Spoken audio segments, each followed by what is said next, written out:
So I did that. So I got a $2,500 software. My name is Jessica Lee, but I also go by JM Lee for my books.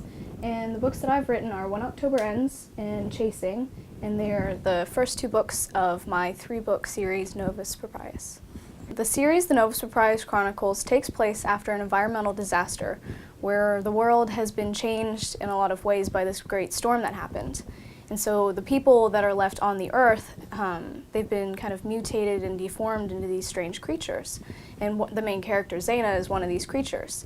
And so there's also these little islands all over the world where these new creatures live. And the main character is a teenage werewolf named Zaina, and she starts experiencing these strange mood swings, and she starts getting stronger, and she doesn't quite know what's happening to her. And then on top of that, she starts, people start telling her that, you know, she's meant to fulfill this great prophecy where she's supposed to save the world again, but nobody will really tell her exactly what she's supposed to do because they don't want to mess up, you know, the future, because they've heard that in the future if they tell her too much, it'll mess things up. So the story is about Zaina, which the cover is supposed to be, you know, Zaina, half wolf, half human. And the story is about Zaina and her journey as she tries to, you know, save the world. But then there's these great big plot twists where, like in the second book, the government has created these things called felines, where it's basically a werewolf, but they turn into tigers instead. And so there's a lot of obstacles she has to overcome, there's a lot of things she has to figure out on her own, and then the third book, there's a huge reveal, and I can't say too much about that.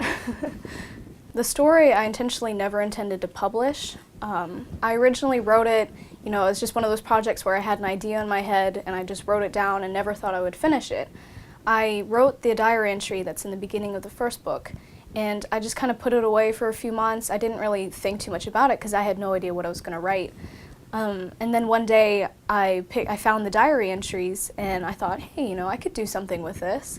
And so all of a sudden the ideas just started flowing and I came up with all these crazy ideas. And then once the first book was completely written, which took me about a year, you know, we thought maybe we should just publish it, like turn it into little copies that we could give to my grandparents as like Christmas presents or something.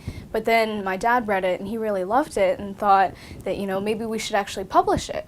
And so we went through a little bit of the traditional process trying to publish it with a really big publisher, but most of the people just told us that they didn't have time because there were so many people submitting books. So we got impatient and decided to self-publish.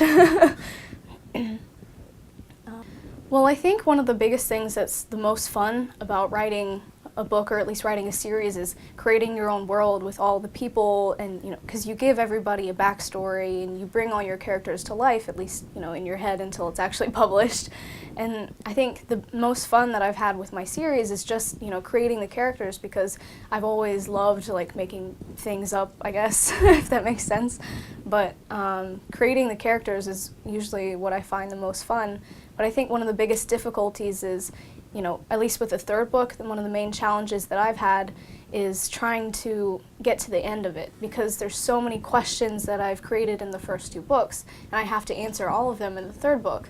And, you know, I worked for 3 years on one chapter because I just couldn't get past that one point to get to, you know, the next point where I knew where I would go from there. So there's been a lot of difficulties that I've had with just trying to answer all the questions and getting past the parts of the book where I wasn't quite sure how I would get to the ending. And so that's, you know, writer's block is definitely the biggest challenge. We originally never intended to publish it, but once we kind of realized that there was, that the story was pretty good and could really go somewhere, we decided that we wanted to publish it. And after the publishers, the big publishing companies that we sent it to, didn't really have time to read over it and we just got impatient waiting, we decided to self-publish. So we had my wonderful grandmother as my editor, and she, you know, sent us a lot of good things.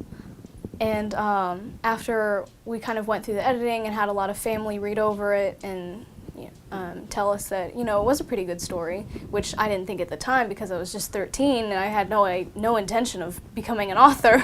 We sent the book off to A&A Printing in Florida, and they sent us copies. And one of the biggest hiccups we had at the beginning was we accidentally, we didn't read over the proof copy that they sent us, and so we ended up with 200 copies of messed up books where there was 4 pages that were completely out of order. So there was like, the one page was from page 243 or something, but it was on page 2. And we had 4 pages like that where they were just completely out of order, and because we didn't really read the proof copy, we didn't realize that, so we got 200 copies that were messed up. So that was one of the biggest challenges that we had with the self-publishing. But once we fixed it and we got that settled, we got 200 fixed copies that were in the right order, and then we started going to steampunk events. We started, having book signings and things.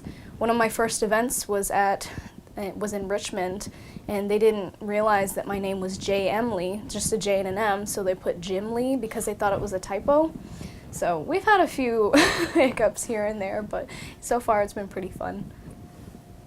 At the conventions and things that we go to, a lot of times people have 2 very different reactions. There's one reaction where they're like, wow, this is amazing, I want to help support a teen author, or they just want to talk to me and figure out why I started writing. And then there's the other side where people kind of say, well, you're 13, your book must not be any good. So I've had, one of the biggest things that I've had to deal with was many people telling me that because I'm a 13-year-old, my book must not be any good. But then there's also ones that read it and they think, wow, this is pretty impressive for a 13-year-old. My peers at school have taken it pretty well, and I've had a lot of support from friends and family, especially my family. They were probably the biggest buyers at the beginning. And so I've had a lot of mixed reactions from my books. Well, I had a gentleman tell me that he didn't want to read my book because the main character was a female and that he didn't read books where the hero was a female. I also had another gentleman tell me that he didn't want to read my book because evolution doesn't happen in the short amount of time in my book, and I tried to explain to him that it was mutation and not evolution, but he would not believe me. He just would not read it. I don't understand. In the future, I do have plans for many other books. After I finish the 3-book series, which I'm hoping to finish this summer because I've been working on the 3rd book for about 4 years now, and I blame it on high school.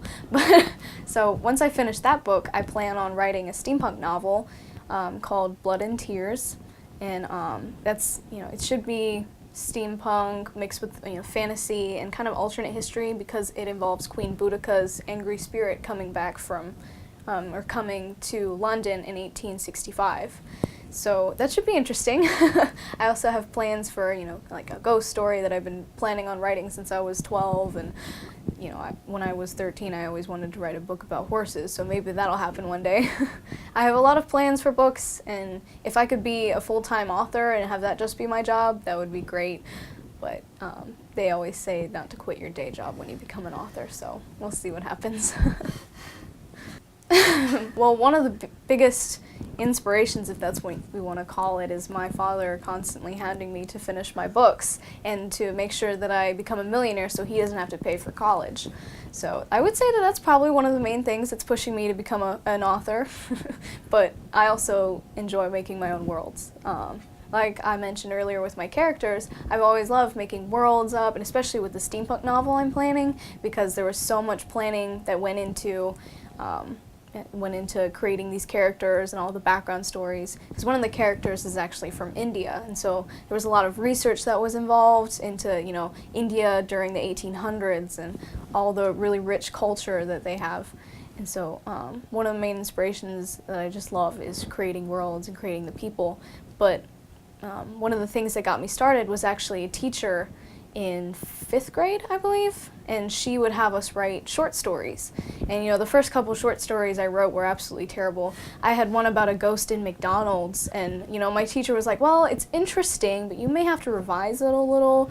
So, I mean, my first few short stories, I was in 5th grade, so they weren't very good to begin with, and then the ideas were completely, they were completely absurd, but my teacher inspired me to keep writing, and so like when October Ends was at the beginning, I started a lot of stories that I never finished, but finally it came down to one story that I was willing to finish and that I had ideas for, and it was pretty cool. Well, it was her idea. The one on the left you don't see that well because it's actually Could get this turned to a caramel. caramel. paper? Primal Paper Comics. Like they do like a bunch of superhero stuff, but they're like based in Norfolk. So like all of So she's in the process of converting this into kind of like a manga book. nice. We'll see how that turns. It's kind of an experiment. See how it goes. Yeah.